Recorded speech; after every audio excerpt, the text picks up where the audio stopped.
গত পর্বে বলছিলাম, একাকী বন্দি জীবন কাটাতে কাটাতে তরুণ আইনজীবী বইয়ের জগতে ডুবে গিয়েছিলেন।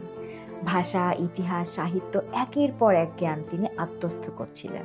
তার শরীর বন্দি ছিল, কিন্তু তার মন ছুটে বেড়াচ্ছিল পৃথিবীর এক প্রান্ত থেকে অন্য প্রান্তে। বছর কেটে যাচ্ছিল। পঞ্চম বছর, সপ্তম বছর, দশম বছর। আইনজীবীর পড়ার বিষয়ও বদলে যেতে লাগলো। এখন তিনি শুধু আর জ্ঞান অর্জন করছিলেন না, তিনি খুঁজছিলেন জীবনের অর্থ। তিনি ধর্মগ্রন্থ পড়তে শুরু করলেন। বাইবেল, দর্শনের বই, আধ্যাত্মিক চিন্তাধারা সবকিছু তাকে গভীরভাবে আকর্ষণ করতে লাগলো। তারপর তিনি বিজ্ঞান পড়লেন। চিকিৎসা বিজ্ঞান, জ্যোতির্বিজ্ঞান, রসায়ন, মানব সভ্যতার ইতিহাস।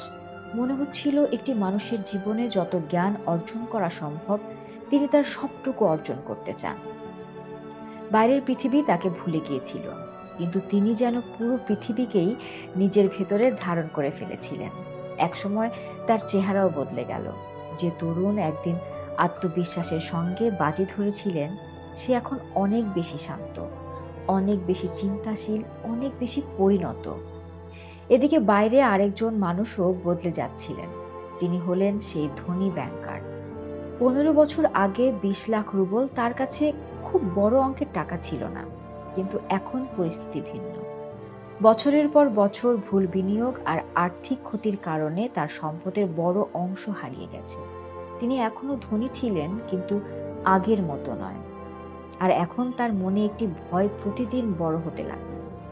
বাজির মেয়াদ শেষ হতে আর বেশি সময় বাকি নেই, আর চুক্তি অনুযায়ী সময় পূর্ণ হলে তাকে 20 লাখ রুবল দিতে হবে।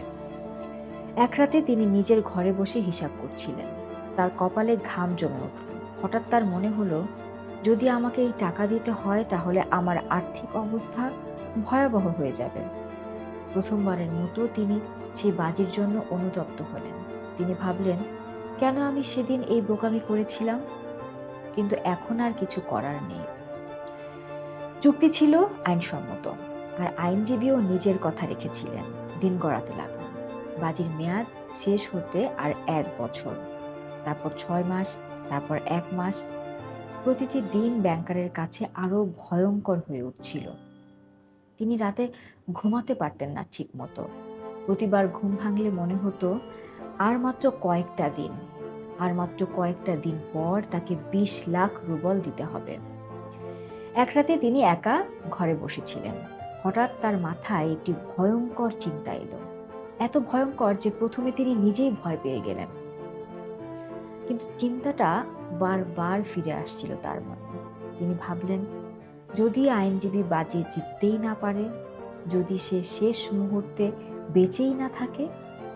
কিন্তু এই চিন্তা কাঁপিয়ে দিল তার মন। কিন্তু একই সঙ্গে তার লোভও জেগে উঠছিল। একদিকে ছিল 20 লাখ রুবল, অন্যদিকে একজন মানুষ। সারা রাত তিনি নিজের সঙ্গে লড়াই করলেন।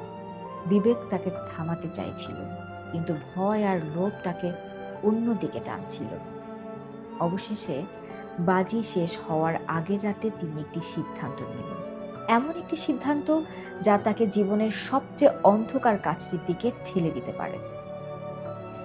সেই রাতেই তিনি চুপচাপ উঠলেন, একটি চাবি হাতে নিলেন, আর ধীরে ধীরে হাঁটতে শুরু করলেন সেই নির্জন কক্ষের দিকে, যেখানে আইনজীবী গত 15 বছর ধরে বন্দী ছিলেন।